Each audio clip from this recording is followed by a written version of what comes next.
And in Swift, particularly, he was in favor of Tories as compared to Whigs. So, a defense of Tory policies, an attack on the Prime Minister Robert Walpole, and on the expansive and bloody trade wars which had accompanied the 12 years of Whig government, but it is also, on a deeper level, a satire on the universal human tendency to abuse political powers and authority, to manipulate others and deceive ourselves. Well, another side of another darker side of the society can be witnessed from this very work of Jonathan Swift. If we find that the industrialism was emerging fastly on that time, so whatever they were doing in the name of trade, it was so it's a heinous crime against humanity, whatever they were doing in the name of trade. So if we find that in the context of colonialism, we can find the same scenario over there as well. So on one hand, it seems like it's at once a folk myth, a children's story, and a misanthrope's gift to mankind. I like the statement, a misanthrope's gift to mankind. Well, in Lilliput, which is quite literally a microcosm, the vices and follies, not merely of England, but of all mankind, are epitomized. Swift points out that when men are 6 inches tall, their squabble seems petty, and their pomp and ceremony ridiculous.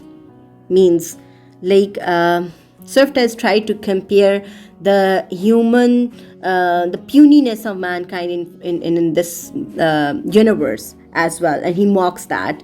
He mocks this element in the first book, in which he discusses his journey to Lilliput. He leaves it to us to take his point. Well, the satire in book 4 is darker and more savage. And as I have already told you, that in book 4, I find myself much more inclined towards analyzing this book with the colonial perspective, or with the imperial perspective. Well, as an evaluation of the human condition, it frightened the words out of the most eminent Victorians, and remains profoundly disturbing today. It suggests that the aspect of our lives of which we are most proud are merely slightly more complex versions of the activities which, when they are engaged in by Yahoo, we recognize as being foul, brutal, and disgusting. In contrasting the hen hymns with the Yahoos, Swift concerns himself too with the dichotomy inherent in all human beings between reason and unreason, between sanity and madness. So we can say in book 4, the depiction of Yahoos and hen hymns reflects two sides of humanity: the good side of humanity, the reasonable, the rational side of mankind, and on the other hand, the bad side of mankind, the disgusting and the horrible and the darker side of mankind. Well, these are it's not necessarily the same thing that we can interpret. We can also find that in terms of colonization, we can find the civilized hen hymns as the colonizer, and we can find Yahoos according to the description given by Swift in his book of Yahoos. This is very much similar to the description of the local indigenous people of colonies that is given by the British rulers, and particularly it is focused by Edward Said in his book Orientalism. So we can find that this, in terms of colonialism, Yahoos are all the people that belong to the colonies, and the hen hymns, they are like people who had an aim to civilize them. So the same agenda was the Western agenda when they came to Africa, and when they visited over there in the North American lands. So this can be one possibility, or the other possibility. However, there can be a lot of interpretation, because according to reception theory, now the interpretation is solely dependent on the interpreter, on the reader. But rationally, logically, both of these and critically, both of these perspectives can be reflected or can be studied in this book. This book, particularly in book 4, I am talking about colonialism, and secondly, the horrible politics of colonizer.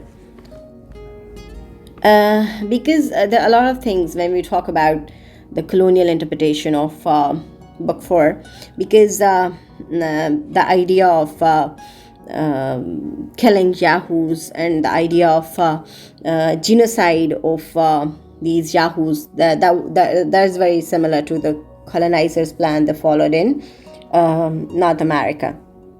He implies that though man is neither a rational intellect nor wholly a passionate beast, neither a hen nor a yahoo, he inclines to bestial. In this final book, Swift seems to despair for Gulliver, overwhelmed as perhaps Swift himself was by a black, misanthropic, despairing version of reality, the only middle ground left between the dreamy utopia, the ironically ideal society of the Hinhams, and the abyss of Yahooism seems to be as stable in England.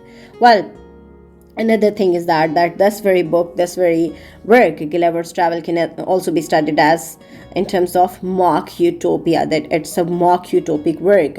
However, it is not exactly utopia, neither it is dystopic in its nature. So in this way, this can be mock utopic representation in these books. But there are a lot of other things. So in today's discussion, I'm just going to conclude it. We have just discussed that this work, Gulliver's Travel, we have just analyzed the misanthropic aspects, and secondly, we have just analyzed it with the colonial analysis or with postcolonial perspective, and thirdly, we have also studied that in terms of the socio-political and cultural background and the economic and social background of that time.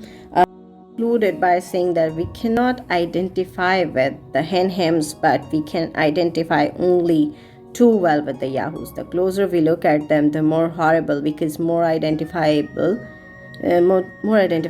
human they become. Obviously, it's a human representation. So, in today's discussion, we have just discussed it in terms of misanthropy, in terms of a socio-political representation of the English society of that time, or the political turmoil of England at that time. And thirdly, the most important thing is that we have also discussed it from the post-colonial perspective. Well, thank you so much for today. Kindly tell me about your feedbacks in the comment sections, and share my videos, share my channel with your fellows and friends. Kindly subscribe it. If you like my videos, then please encourage me. And secondly, I have a new plan to introduce some research ventures so that it may be helpful for those who are aspiring for their MPhil or PhD research works. So just do inform me if you want any sort of guidelines in this perspective. Thank you so much. See you in the next video. Bye-bye.